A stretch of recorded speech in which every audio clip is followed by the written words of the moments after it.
phones on mute while we do, oh, recording's in progress, while we do the main kind of Q&A with myself, Liza and Pip. That would be wonderful. We will have an open Q&A section at the end. So if you have any questions, please do write them in the chat, or when we get to that section, please feel free to kind of put your hand up using the reactions, and we'll make sure that you get a chance to ask those questions. So I think that's all the housekeeping done. Just to give you a little bit of an overview about Platform, those of you who don't know who we are, Platform has been around for over 30 years now. You might know of us as Goval. So we started our lives with Goval as an alternative to psychiatric inpatient care. So we've always worked really kind of in that mental health space. We rebranded in 2019 to become Platform, and we've grown massively. And you can see on this diagram here, we have 4 key sections, I guess, that the charity is divided into. We have projects and services, so they are community projects all across South Wales, trying to support people with their mental health in communities, so housing services, employment services, wellbeing services, all sorts. We have an ever-growing young person's team. There are more people in the young person's team every time I see them.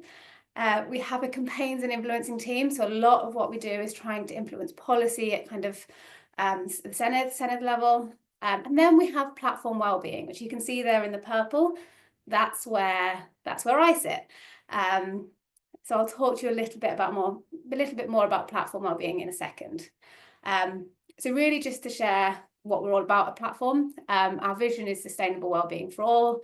So that's from communities, young people, dementia projects, campaigns, all the way through to kind of the workplace stuff, which is where we're going to be talking about today. And that mission really is to be a platform for connection, transformation, and social change. So we really take a relational approach to the work that we do, thinking about the importance of social connection in our wellbeing, as well as reckon kind of all of the other things that can contribute to that. It's a whistle-stop tour of Platform. Platform Wellbeing. So we are a newer team in the charity. We're a couple of years old now. And our purpose is to bring all of those values and all of that work that we do in communities into the workspace. So we spend huge amounts of time at work, and if we can get work right, we can have a massive impact on wellbeing, and that's kind of what we try to do. So we do kind of 4 different things really.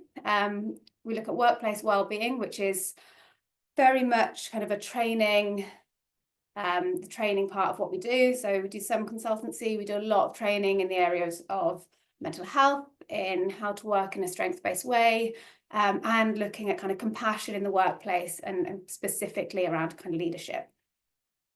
We have a talking therapies team who are able to offer the kind of one-to-one support for people.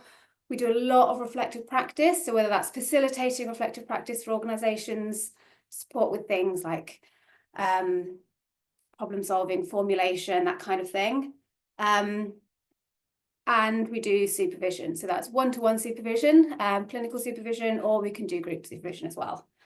So that is us in a nutshell. On to our speakers. So I've introduced myself already. I'm Sian. I've got the nice easy job today. We also have Liza and Pip. So Liza is an organisational development consultant and executive leadership coach. So she has 25 years of experience leading transformational and teams. Sorry, this is a tongue twister. Transformational teams and leading healthy, high-performing teams in the NHS. So a challenging job. All of her work is trauma-informed, and she's got a real passion for creating cultures that are human-centred and workplaces where people can really thrive. So I'm sure she's going to have a lot to offer today. I'm excited to hear some of Lisa's answers to some of my questions. And then we have Pip. So Pip is a business psychologist, a managing director of Insight. So Pip specialises in the assessment and development of individuals, teams and organisations. So that's senior level assessment for critical roles in private, public and third sectors, as well as kind of strategic organisational development and cultural change consultancy. So as you can see, a lot of expertise in the room today. So hopefully this will make for a really insightful webinar. Right. I'm going to stop sharing my screen now so you can see our actual faces. Perfect. So welcome, Liza, Pip, and everybody else. I'm going to jump straight in with some questions, if that's okay. So my first one, thinking about kind of HR at the moment, what are some of the current challenges, or I guess some of the pinch points in kind of the HR arena at the moment? Go on, Liza. I'd say, Pip, you look like you're going to say something first. Because you weren't. We'll get the hang of this in a minute, Lisa. Do you want to start? So thanks, Sian, and hi, everyone. It's really great to be here today. This is a really exciting topic because I don't often hear that we do much to support our HR colleagues. So this is really exciting. I'm glad to be part of it. So if I'm sort of thinking about what I'm noticing in the NHS is the biggest employer in the UK and Europe. So I often think that what's happening in the NHS often kind of ripple out to other organisations. And certainly, if you've been listening to the news in the last week, what happens in the NHS is just constant change. So there's constant change fatigue. What I'm noticing, because I've done research and some of my work is around harassment and bullying in the NHS and in organisations, that's having a knock-on effect in terms of relationships in the workplace. So I'm seeing an increase in that more of an aggressive cultures and behaviour sort of like coming out at work, and the incivility. So I'm noticing an increase of that and suspecting a lot of that's coming from pressure. Certainly within the NHS, I think since the pandemic, the tone of passive aggressive communication has literally just gone through the roof. You know, the NHS can sometimes be quite passive aggressive anyway, but I'm just noticing there's a lot more of that. When I like to think about some of the pinch points, I often like to kind of talk about the elephant in the room. And I think if we look at the research of what we're spending on harassment and bullying in the NHS, in 2018, it was estimated £2.2 billion every year. That's been updated recently to £10.9 billion every single year. And I think when it comes to organisations, we have to have the conversation about that. Otherwise, this is hidden. And that's a huge number. And when we're looking at gaps in the NHS, that could easily fill that gap. But for me, it just tells a deeper story as to what's going on. And then when we think about the impact of that then for HR colleagues, I'll talk more about that as we go through the questions, but it's huge in terms of how HR colleagues are then caught in between, often a rock and a hard place. And then I'll just finish with, interestingly, I saw yesterday on LinkedIn some research coming out of the top skills that are coming out now that are needed in organisations. And the number one skill is relationship building. And that's above AI literacy. So I think it's important to be reminded that, you know, our relationships to each other as human beings in the workplace is so important. And this is why I'd like to just start with that really big pinch point of that financial drain. Thank you very much, Liza. And Pip, over to you.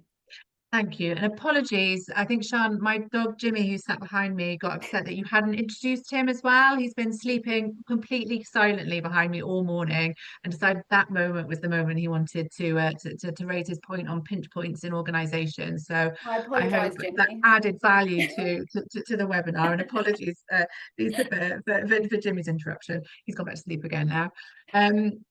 I think what we're seeing, very much mirrors what Lisa's talking about and the impact of that financial pressure. What we're seeing, I think particularly in the public and not-for-profit sectors, but across all sectors, is just how tired people are. And I think, you know, what we saw, you know, we had austerity and things were starting to get more balanced when we had the pandemic, and now we're in another round of austerity or something similar. And the pressure that people feel as as they are asked to do more, as jobs become more and more complex, as the boundaries between work and life become more fluid, means that the pressure that people are under is increasing, and that leads to, as Lisa said, toxic and unpleasant and difficult behaviours, which then just adds to the pressure that people are seeing. So I think what we're seeing as organisational pinch points are challenges around capacity, for people personally, and that overwhelm that they're feeling, and then the impact of people's kind of overwhelm responses within the workplace, where they're kind of taking that out on other people, or where they are just, you know, going in within themselves, or feeling the stress. You know, just, we know that the thinking part of the brain, the prefrontal cortex, it takes loads and loads of energy to run. So in order to be rational and make good decisions and open in our relationships to others, open to other people's ideas, we need the energy to support that. So that the overwhelm that people are feeling just becomes greater and greater over time, as it impacts on our ability to ask for help and to make good decisions, and to recognize when we need to look after ourselves. So I think across all organizations we're seeing that. And then I suppose the final point I would make then is a knock-on effect on equity, which is becoming a huge challenge within organizations, of people feeling that it's just not fair, and the impact that has on the way they feel about the work that they do, as well. So yeah, so lots of kind of emotional stuff that's coming out for people within organizations. Amazing, thank you. But some really yeah, incredible points there from both of you. And I guess actually the thing that I hadn't really considered was that, yeah, work's getting harder and more complex, and we're doing less with more, and all of those things. I think everybody can relate to that to some degree. But yeah, actually you're right, that tips into our home life as well, doesn't it? It's really hard to switch off from that. We're all logged on today, from many of us from home, I'm sure. And those boundaries become really blurred. So yeah, thank you very much. And I guess my follow-up question that then is, given those challenges, given how kind of hard things can be, how exhausting it can be, you're right, like there's so much overwhelm, and it takes so much energy for our brain to kind of function with that. It has a massive impact on us physically as well as emotionally. How, or like, why is compassion important? Like, that's what we're going to be talking about today, but why? Like, why is compassion important, given that there's kind of the challenges that we're facing? Pip, should I come to you first this time? Yeah, I mean, at two levels. I mean, self-compassion is a huge thing for us to give ourselves a break. You know, there is too much for us to do, and being compassionate towards ourselves about just how much we can get done. You know, that we can't always be there as much as we want to be for everybody all of the time, that our workloads are just too high to be able to get everything done in the way that we want to. Some generous and loving thinking towards ourselves, I think, is absolutely crucial. To kind of use our resources then to be compassionate to others as well, that everybody is you know, is feeling similar things or undergoing similar things, even if we don't quite know what those are. I you know, one of the few things that I quite enjoyed about the pandemic was when everyone started working from home, and you could see the pictures of their families, and you know, their cats and their dogs and their kids. And you know, I had a number of meetings where my kids ran into the room, you know, naked at some points, you know, and suddenly everyone knows a little bit more about everybody else. And I think in some ways that helped with compassion. So I think compassion, that just understanding that we all are some of everything that we do, and that generosity towards ourselves and others, is a really good place to start overcoming some of the challenges that we all face together. Yeah, absolutely. I think we all made an effort, didn't we, at the beginning of lockdown, to kind of actively be more compassionate and check in with people. It was like at the front of our minds. And that's maybe dropped off a little bit. Interesting point there about self-compassion. So Liza and I were actually talking about this a couple of days ago. Sometimes you actually see a lot of guilt around self-care, don't we? Like taking the time to take care of ourselves can feel really difficult, especially among leaders. We feel like, I don't know, maybe we work different shift patterns and it might be easier for us to take time off in the day than someone else. Then like, is it fair? Is it fair if we do it? And should we still do it or should we not? It's a real dilemma. I don't know if you've got any other further thoughts, Liza, around kind of why compassion is so important, but also maybe why it's hard. Yeah, I think just to add to that, and almost like to break it down a little bit more in a way to explore it, because I think if you consider women in the workplace, and the responsibilities that we have with raising children and taking care of the home, mostly, not always. And I found as my kids were growing up, I was last on my list. So I think you're right. When we think about compassion for ourselves, one, I don't think we're taught as we're growing up how to have that compassion for ourselves, how to prioritize our well-being. We often hear about, you've got to put your oxygen mask on first. I would still challenge every mother, and of course we've not been on a plane that's been going down, but I'm sure our nervous system would kick in and still go to our kids first, because it's just an instinct as a mother to do that.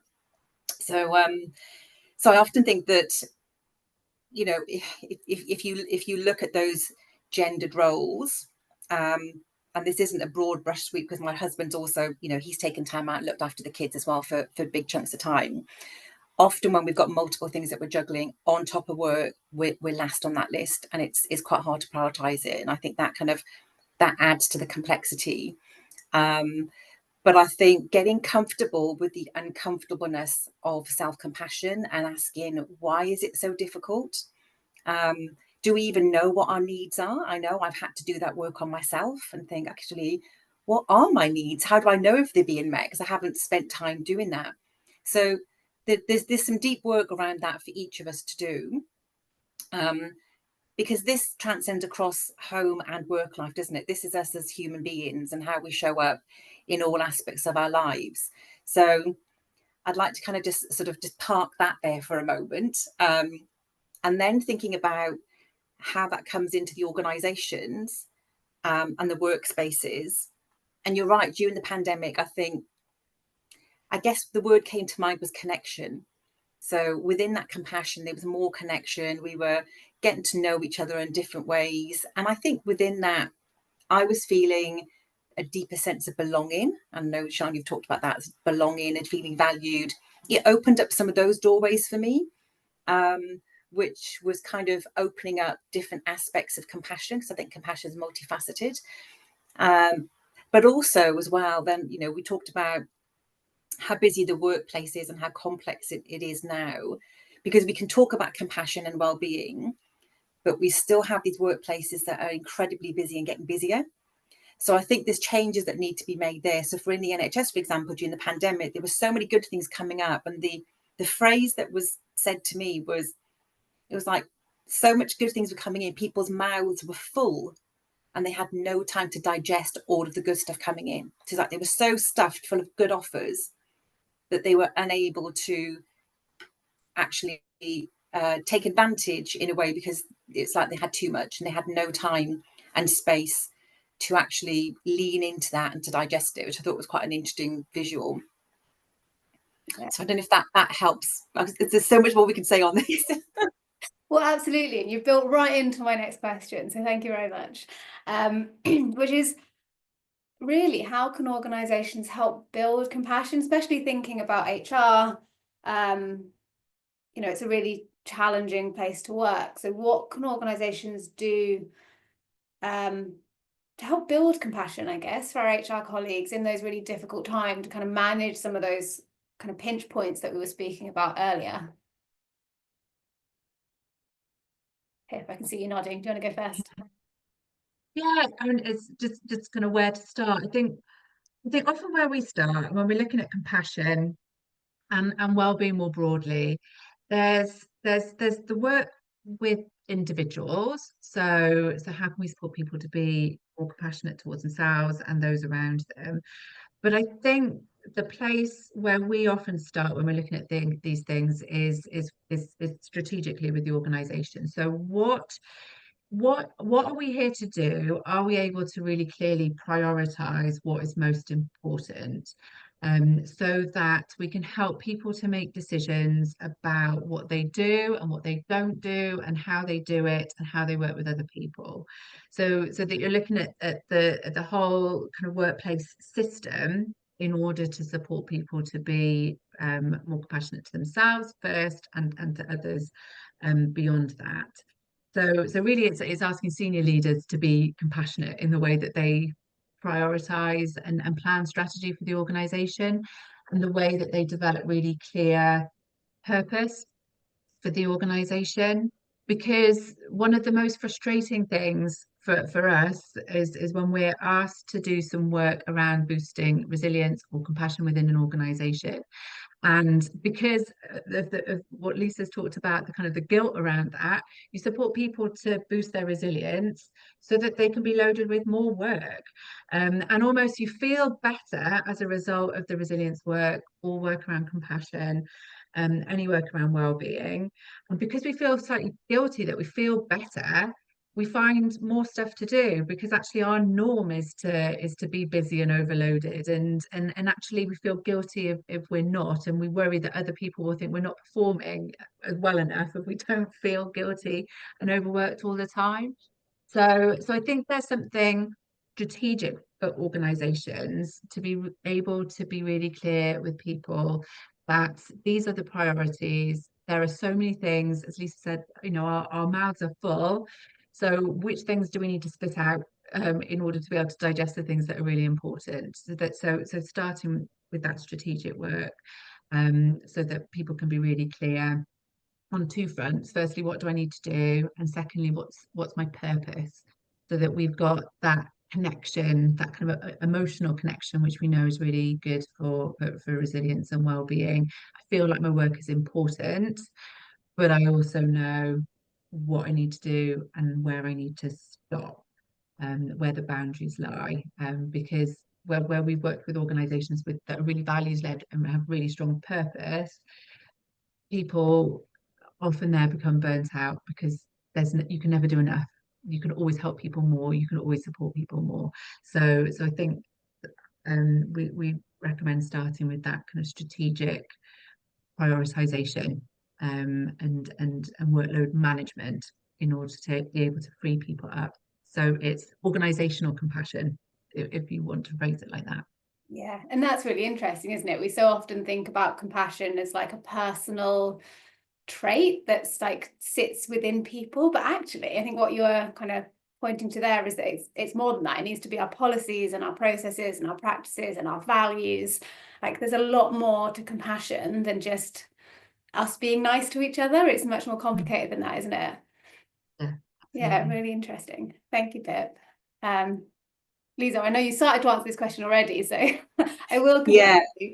So a couple of things. So there's some research coming out, Pip, actually, that I heard last week, and I think it's probably the same for compassion, but it was looking at well-being, and that individual attempts at well-being often don't last. It has to come from that organizational systemic way. And I would have thought it's the same thing with compassion as well, to have that systemic organizational approach. In terms of compassion within HR, so I'm going to look at this through a couple of different lenses. So I think from the outside in, and again, coming from my sort of antisocial behaviour sort of hat on, we know that 1% of people in organisations will speak up. And out of that 1%, 99% of people feel harmed from the process.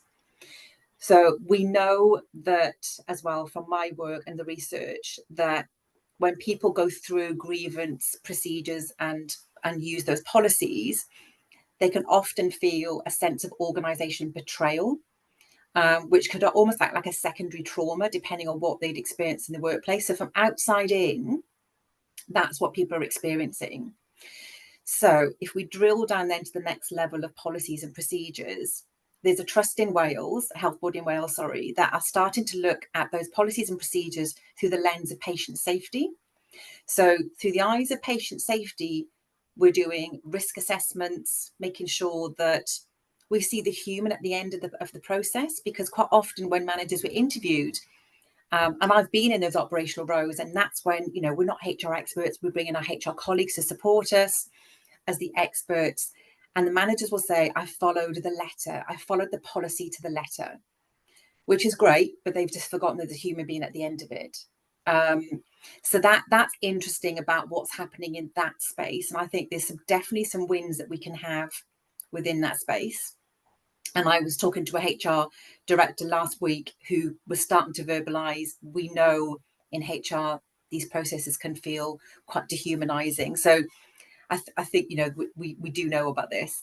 Then if we go into the centre to our HR colleagues, I think HR is a really hard place to work. I think our colleagues are often stuck, I think it's a beginning between a rock and a hard place. I think most people go into HR because they like people, they want to support people, but they also have a responsibility to support the organisation from litigation. And I think it's a really difficult space to work. And I've quite often worked in health with teams that are backroom functioning, but keep the organisation running. But they're often sort of like not loved and looked after. So I think, what can we do to celebrate and support our HR colleagues and acknowledge how hard the work is? So I think there's something that we can think about there, because I think if there's more understanding of how challenging the work is, then we can invite more compassion in. So, and I think that's a bit that's missing. So there's more we can definitely do in that space. And also when we think about health and wellbeing initiatives in the workplace, I don't often hear about our HR colleagues being involved in that or having anything specifically set up for them, which is why I was really excited about today having this focus on compassion in HR, because I think it just feels an unloved part of the organisation, which is so crucial to how things run. Because you know, if we haven't got it right in HR, it's almost like the central nervous system throughout the whole of the organisation. It's like if HR's not got it quite right, it's agitating the whole of the rest of the organism. So what can we do to love and support and bring more compassion to our colleagues in HR, really appreciate and understand how hard it is for them? And I think that will help to maybe soften some of those edges. Because what I'm hearing as well from HR, they can be very supportive to each other, and if they've got difficult cases, they'll support each other, but that doesn't often go outside. And of course, I'm not saying it should because of confidentiality, but there is also an appreciation of it's a hard job. I really like your use of the word love there. I feel that's exactly what needs to happen, isn't it? We need to build a bit more of that love. And I guess what I'm hearing from both of you is that looks like getting it right as an organisation. Again, thinking about what are those values, what is the purpose, and having kind of values that have got our backs. But also thinking about leadership and how much kind of managers and the people we're working alongside, the people that are kind of leading us, understand I say us, I don't work in HR, the collective us, understand HR and what that's like, and then thinking about policies as well and practices, and how can we have policies that support the organisation and protect the organisation, but also have the flexibility to look after the human, which I think is a real challenge, but I think they're all really like excellent and it's super important points when it comes to actually working with people. We don't work in a black and white way, do we? We work in a really complex grey area. So having just a little bit of flexibility to account for that's really important. And again, you brought me something, oh, go on, Sian. yeah. I think we don't often, and I don't often hear organisations recognising the trauma and the potential trauma that HR colleagues experience, you know, when they're listening to grievances, when they're supporting people through really difficult times, and the support is not necessarily there for them. We do some work around kind of compassion fatigue, and it's often organisations ask us to deliver that for frontline teams. So care workers and those in the NHS and police who are working frontline with people, and how they've experienced compassion fatigue. So where your compassion just kind of runs out because you see these things all the time. And we've never been asked, we're asked to do it by HR teams, but we've never been asked to do it for an HR team, who are the ones who are supporting and hearing about all these things, you know, secondhand, but still, you know, traumatically. And sometimes so I agree that with what Lisa says, that HR teams can be really good at supporting each other, but sometimes I think some of the policies and procedures that come out may be impacted by some of that compassion fatigue of we know we need to put some rules on this, and the weight of seeing everybody as a human and providing compassion to everybody isn't recognized, the toll that can take on HR teams. Yeah, absolutely. I can see that resonating with a few people in the chat. Pete saying completely agree, from what I've seen, HR is where the complexity lands, and often it doesn't necessarily need to get complex if we can create that space for thinking first. And again, Claire, I think the organisation needs to value HR to achieve compassion and recognition for HR as well, which I think is what you were both pointing at there. Like, often we think about trauma-informed practices, as much as you were saying around compassion fatigue, we think about that as being directed at operational teams. And I'm quoting Claire here, by the way. This sounds really good, so I don't want to take any credit for this. Rather than HR teams. And you're right, HR often experience a lot of trauma and don't necessarily get the kind of training to support them through that. So yeah, thank you. That's resonated a lot. And it brings me perfectly on to our next question. So we think about, like, how can we build compassion towards HR? Like, what do we need to do? And you've kind of pointed to some really key things there. But also, how can we, or what steps can people working in HR take to kind of share that compassion, I guess, and flow it down to the people that they are supporting? So what does compassion look like in an HR role, I guess, is what I'm asking. I'm happy to jump in.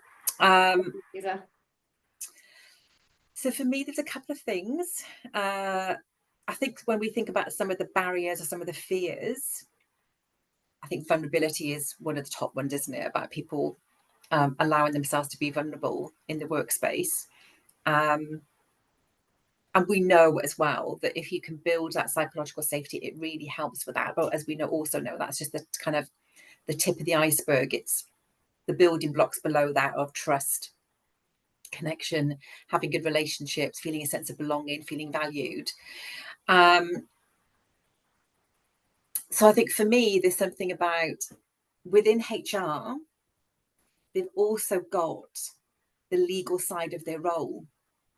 And I think that's maybe where the tension sits, in terms of there are certain rules and regulations and laws that they have to follow.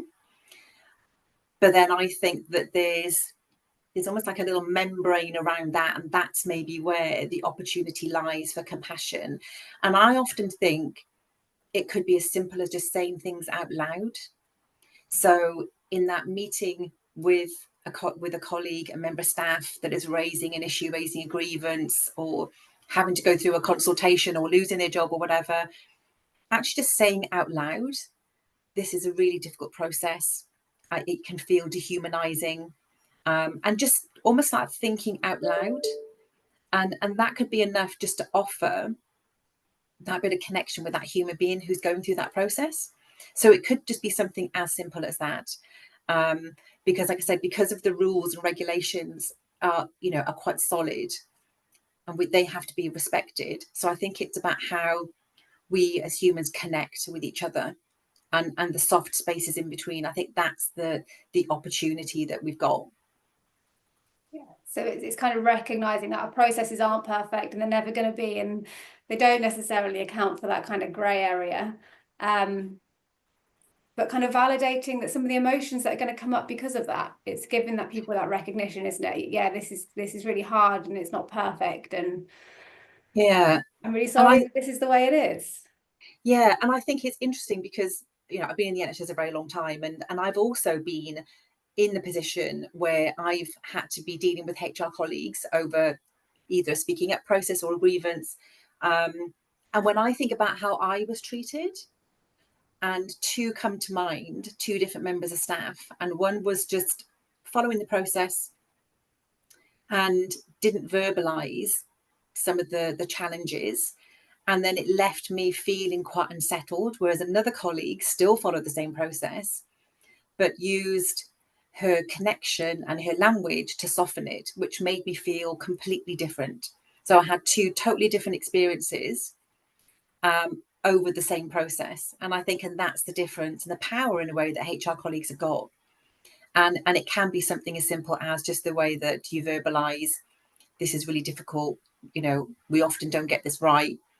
There are rules and regulations that we have to work to, but how can we make this a bit more humanized for you?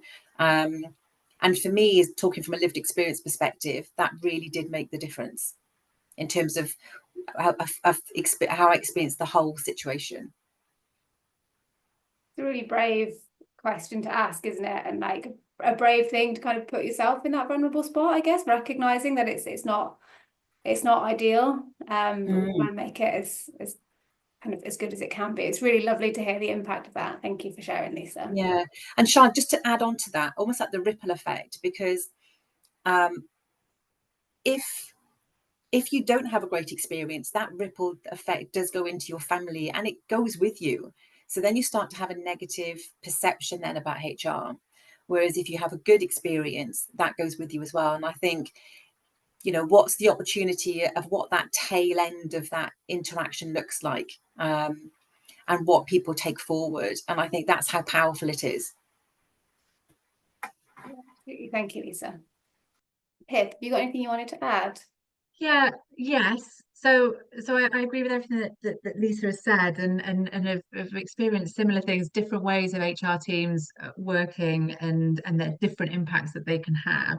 I think there's something about supervision and support for people who are working right at that really tricky end of HR. So the ones who are dealing with disciplinaries and grievances, and you know, where things have gone horribly wrong. I think there's also something about how wider HR people, teams work together with the rest of the organization, because it's often where things have gone wrong in the organization, where managers have not been able to deal with things within teams, that they end up in HR. So there's something about how HR and kind of organizational development training teams all work together to look at how the wider organization is supporting people, so that you're preventing things from getting to that dark end in the first place. So that you know, so that managers are confident about how they manage HR and people issues, so that conversations that could, you know, with some compassion from managers, be nipped in the bud, don't turn into really toxic, horrible situations in the first place. So prevention is always better than cure. So how that works in organizations, and how then the organization is valuing the work that HR does, which we touched on already, and how difficult and challenging it is, so that you know, all of you here also feel valued and important. And you know, when you spend day in day out dealing with the things that are going wrong, that's the way you start to think. My husband's a policeman, and when he was frontline, you know, you could see the way that he started to think about people started to shift, because he just saw the very worst of people's lives. And it took real conscious effort for him to be like, well, most people are good people, and to keep on remembering most people are good people. And if you're working in an HR team that is dealing with a lot of difficult situations, that's the small end of the wedge. Most people are good people, which kind of comes back to compassion again. And how that perspective that we have of people influences the way that we treat them. Yeah, no, absolutely. And I really liked what you said there. about kind of managers and kind of building compassion in managers and the skill to have some of those conversations to kind of prevent things escalating to kind of HR processes. And it just made me think, actually, if we can do that, we can alleviate some of those pinch points that we mentioned at the very start, can't we? You know, if we kind of build that compassion in all the way through the organisation, then that fatigue and that kind of sense of instability and overwhelm can all just be eased a little bit. So yeah, you've brought us full circle. I'm going to stop asking questions there, not because I don't have any more, but because it's 11:45 and I did say there would be the option for a Q&A from our audience. So I just wanted to take a moment there and open it up to everyone else, just to see if anyone else has got a question they want to ask Lisa and Pip while we've got their expertise on the call. Again, feel free to either just kind of raise your hand in the reactions function, or type it in the chat and I can read it out. The reaction function is the little heart at the bottom of your screen. If you click on that, you should find a hand.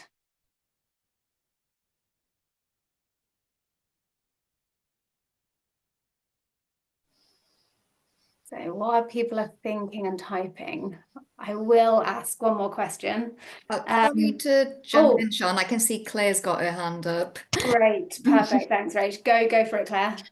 I was just wondering what your recommendations would be. Do you so within our organisation, I think we've definitely got some compassion issues within our HR team, probably leading to some burnout issues. But I think that is strategically where we are in terms of we've got 70% of new managers, so they're all learning. We're trying to give them the skills and the toolkits to be able to do their roles. And my question is, do you think that HR being compassionate with each other essentially will influence our strategic leaders, or do you think that this needs to come from the top? Because I think there's quite a divide in perhaps an opinion of a head of HR, for example, such as myself, who will make space for my team to be compassionate and to take learning and reflect on situations, whereby we've got some quite hard targets and reporting that needs to be done, and our people and culture committee want to know what's happening, and I don't find that sits within the realms of compassion when it isn't meeting the targets the organisation has set. Oh, Lisa. I can just add something to that, Claire, because it's come up in conversation this week actually through an occupational health manager route. So I think it has to be organisational wide. It has to be systemic, because like you, I've created healthy pockets, and we can create those honeycomb effects in organisations where we've got pockets of healthy teams where that manager is, evolved in their leadership and will create space for reflective practice and for their teams to feel supported and thrive. But I think it has to come from the organisation.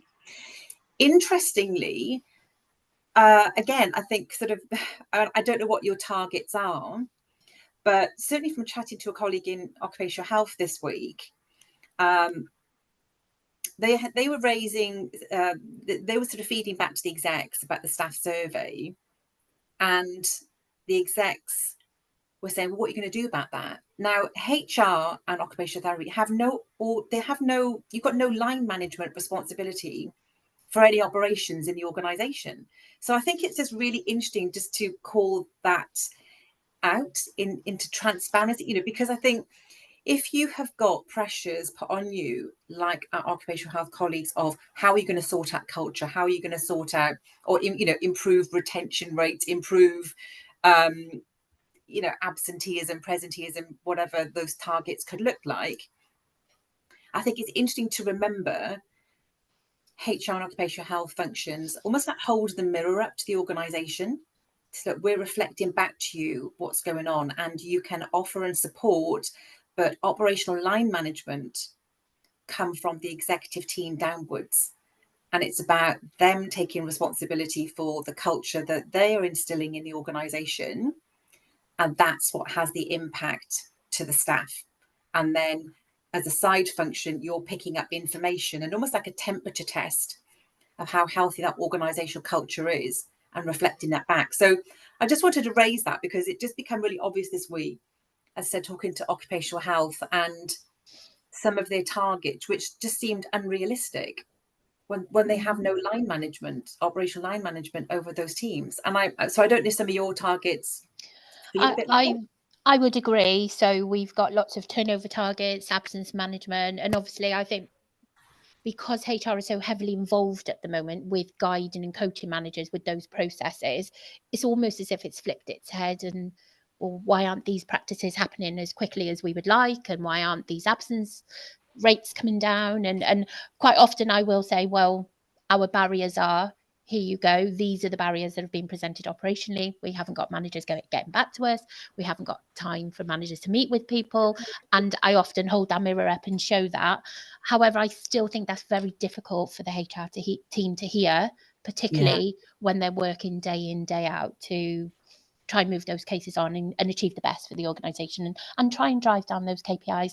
And I think just as I think HR has become very KPI driven. We've sort of moved really far away from people and have become data driven. And I would like, at least for our organisation, to take a little bit of a step back and look at people practices and how we support people rather than what the figure says this month. So yeah, interesting. Thanks, Lisa. Good. And just thinking about that research that came out yesterday about, you know, the core skill needed now in organisations, relational management. Yeah, absolutely. You know, and then, so I suppose an enabler is making sure every single manager is relationally informed. And I know that's obviously the work that platform and that Sian works on. But that seems to be a really key skill, doesn't it, for all line managers to have. And I think that's what's going to make the biggest impact to how staff experience their work and they experience the organisation that they're in. Great, thank you. I think if I could just add, because I would also suggest going through culture. We've just developed a culture map to enable senior teams in particular and organisations to look at what is the culture that we want to create, what are the strengths in our current culture? What are the barriers, which can include things like, are we measuring the wrong things? So are we rewarding and recognizing the wrong behaviors in our organization? What are the behaviors that we want to see? And how do we encourage people towards them rather than behaving in ways that are counter-cultural? And I think what something like that enables organizations to do, or enables HR teams to do, is to shift culture back up to senior teams or even to boards and trustees of, this is an organizational challenge. And in order to create the behaviours that we need within this organisation, these are the organisational barriers that are getting in the way. Because we know, so evidence suggests that if senior leaders are role modelling, if they're acting the right way, that has a certain amount of impact on the culture, about kind of 15 to 20%.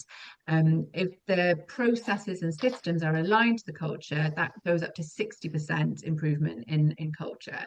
So organisationally wide, the processes and systems need to be aligned, and what you measure is what people do, what you reward is what people do. So if, again, kind of pinning through culture, and we will be doing a I'm going to give a quick plug if it's all right, Sian. We're going to be doing a webinar on culture after Easter, where we'll go through that culture map and how HR teams can use that to support compassion, work out what it is they need for management and leadership development and those kinds of things. Great. Perfect, thank you. And yeah, I completely agree. I think it's really hard for one individual person to make or one individual team to make a compassionate organisation. It's one of those things that kind of has to flow throughout. And thank you so much for your points there, Lisa and Pip. They were kind of really important. And I guess it's about kind of thinking about that big picture, isn't it? And the organisational culture and leadership, and how can we support at the top to help that trickle down? As well as you were talking about earlier, Lisa, those kind of little things that we can do as individuals, the kind of conversations we have, the language we use, that will make kind of a difference to individual people in our day-to-day work. There's a kind of huge scale, and we can be compassionate in our day-to-day, and actually there's the huge piece of culture work to try and make us compassionate organisations. We are out of time. Emma has asked if we've got a reference for some of that research, and Liza has kindly replied that she will send it over, so we can send that out when we kind of send out the recording to this video, or this webinar, sorry. The recording is the video. If I could just ask, in the last couple of minutes, Rachel's put a feedback form in the chat. If you could just take a couple of minutes just to fill in that form, let us know how you found the webinar. It's really helpful for us in terms of shaping future webinars. It would be really, really helpful if you can fill that in, and it's anonymous, so be as honest as you like. And while you're doing that, I'm just going to pull up my slides one more time, and just ask you to get in touch. If there is anything that's kind of made you think a little bit today, please do reach out if you want to know any more about our training, whether that's kind of the mental health space, whether that's the compassion space. Please do drop us a line, and by us, I mean Mary, who's our business development manager. Her contact details are up here. On screen. You can also find us through our website, on socials. We're on LinkedIn, we're on all of the big ones. So please do reach out, and we'd love to hear your feedback. It's already in the chat. Brilliant. I will stop talking now. I can see a few thank yous in the chat. Someone asking about the culture map. Pip saying that sounded really interesting. You're on LinkedIn too. I'm assuming you're happy for people to connect through there. Yeah, I know absolutely. Yeah, on LinkedIn. Gwynn, I think I'm the only one. So yeah. Excellent. Perfect. Thank you very much, everybody. Like I say, if you've got any questions, please do reach out for us. We'd love to hear from you, and if not, I will let you go and get some lunch. Thanks, Sian. Thanks, everyone. Cheers. Thank you very much, you. Lisa. Thank you, Pip.